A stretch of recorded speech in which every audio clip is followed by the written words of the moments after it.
Let's pray. Heavenly Father, may the words of my mouth and the meditation of our hearts be acceptable to you. Come, Holy Spirit, into our midst. Amen. We had the chance this year to spend Christmas with our son and his family who live in Dubai. Yes, it's hard to celebrate Christmas when it's sunny and 80 degrees outside, and Christmas Day you're playing on the beach. Well, maybe it's not that hard, but it is hard to get in the Christmas spirit.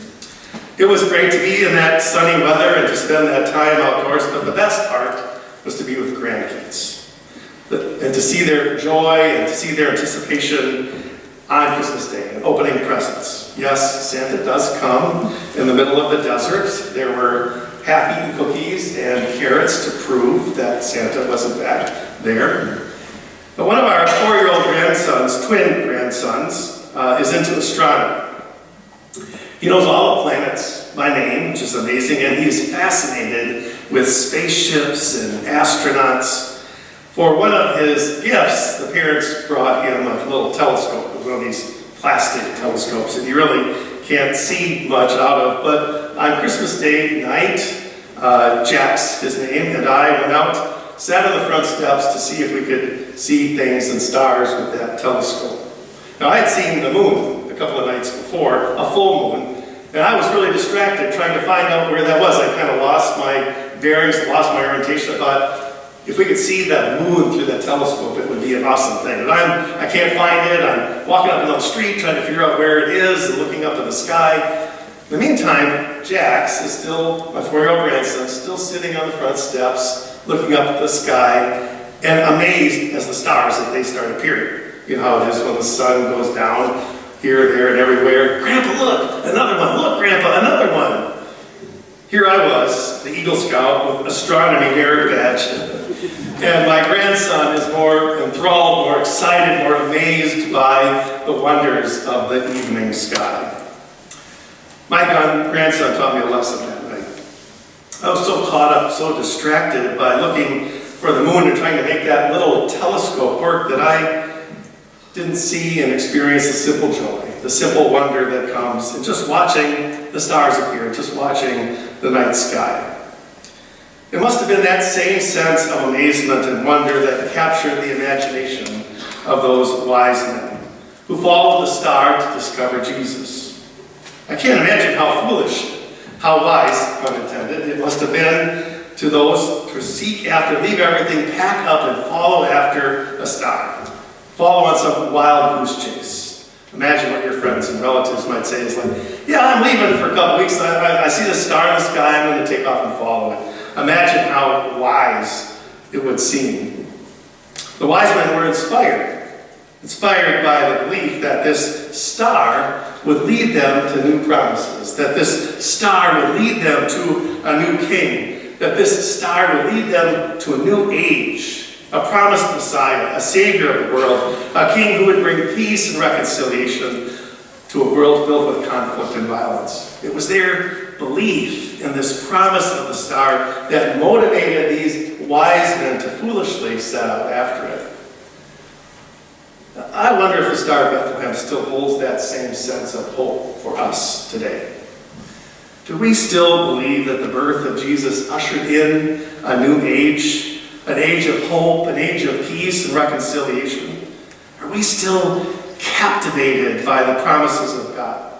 Do we still foolishly follow after a star, foolishly follow after the hope that God is at work in our lives and in our world? Do we still follow a star that motivated by the belief that through God, through us, the world continues to experience God's love and God's grace in powerful and awesome ways? Epiphany invites us again to look up and see the star. The Epiphany star invites us again to follow that star. Epiphany invites us again to believe again, to hope again in God's awesome promises, in God's unrealistic hopes, in God's futile dreams. Dreams that seem futile because of the world that we live in. What makes the story of the wise men, I think, even more amazing, all the more powerful, is learning a little bit more about who those wise men were.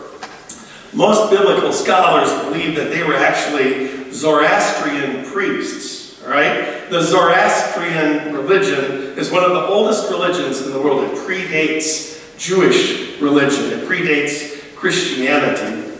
It was the official religion of the Persian Empire, all right? The Persian Empire, it was the religion that preceded Islam.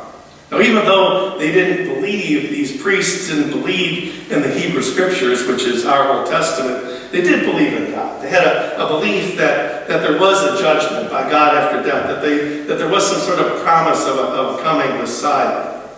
They were astrologers who studied the skies for signs of coming Messiah, yet despite not being Jewish, yet despite not having all of the predictions of the prophets, those that we heard in the first lesson today, and we heard Matthew recount in Isaiah, they still had a sense of anticipation and excitement. They still were aware that when the star appeared in the sky, that something unique, something awesome was happening. Now, a lot of ink has been spilled over what that star was. There is historical proof that at the time of Jesus' birth, there was in the sky a confluence of Jupiter and Saturn and the moon, which might have created quite a bright light. Some scholars believe that it could have been a comet, which might account for its apparent moving. Remember several years ago, the excitement over Comet Hale-Bopp. It was in the night sky for almost a year and a half and seemed to follow. Some scholars believe that it might have been that. Now, interesting as all that might be, understanding the natural cause of the star is not as important as it is to understand God's purpose, God's intention for it, and how those who saw it were attracted to it. I find it amazing that despite their background, despite their nationality, despite their religious background, God was able to use that star to draw these Zoroastrian priests toward Jesus. And despite their background, despite their nationality, despite their religion, they believed enough, they hoped enough to follow that star. They were certainly unlikely followers, unlikely believers. In many ways, today as then, it's just, I believe, as unlikely for us to be followers of the star. When we look around and we see all of the problems in the world, government shutdowns, school shootings, tear gas being fired at people who are seeking refuge in our country, children dying in detention centers, it's hard to imagine a world where God's promises of peace and reconciliation will ever be realized. When we experience the struggles and uncertainties of life, economic hardships, serious illnesses, the struggles and uncertainties of abuse and violence, it's hard for us to embrace, to feel God's unconditional love for us. We so often look at the world around us and wonder, where is God in all the messiness of life? Even the Magi encountered the dangers of a violent king as they sought out that promised Messiah. Yet with those Magi, let us look up again this Epiphany. Let us look up again and see the star. Let us look up again and renew our hope, renew our belief that despite the trials and tribulations that we experience in life, God's ultimate promise lives in our lives and in our world. And as we heard the angels proclaim just a few days ago, there is in Jesus an ushering in of peace on earth, goodwill to all. And with those Magi of old, let us follow after the promises. Let us be filled again with the hope and renewed strength. Let us discover again God's unconditional love. Let us commit ourselves again to be instruments of reconciliation and peace in this world. Let us, like my grandson Jax, be reminded of the simple wonders and beauty of creation. Now, it may be a little bit corny, and I thought twice about ending my sermon with it, but here it is anyway. Remember the song, The Impossible Dream? From the Broadway show, Man of La Mancha. You know, the one that became signature song of singers like Frank Sinatra and Andy Williams. The one that you either love or hate. So my apologies if you're a hater of this song. And although I cringe at all the I in my language, the song does pick up on this wonderful image of following the star. And that's a big and, if you think about that star as being the Star of Bethlehem, and the song takes on deeper meaning. So with that hope in mind, and my apologies to Frank and for the extensive editing and adding layers of meaning that he might not have intended, and I'm not going to sing it, okay, I'll just tell you that right now. But listen to some of these verses, or these lines from the song.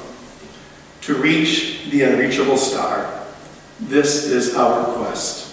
To fight the unbeatable foe, to bear with unbearable sorrow, to follow that star, no matter how hopeless, no matter how far, to fight for the right without question of pause, and we'll always dream the impossible dream, and yes, we'll reach the unreachable star.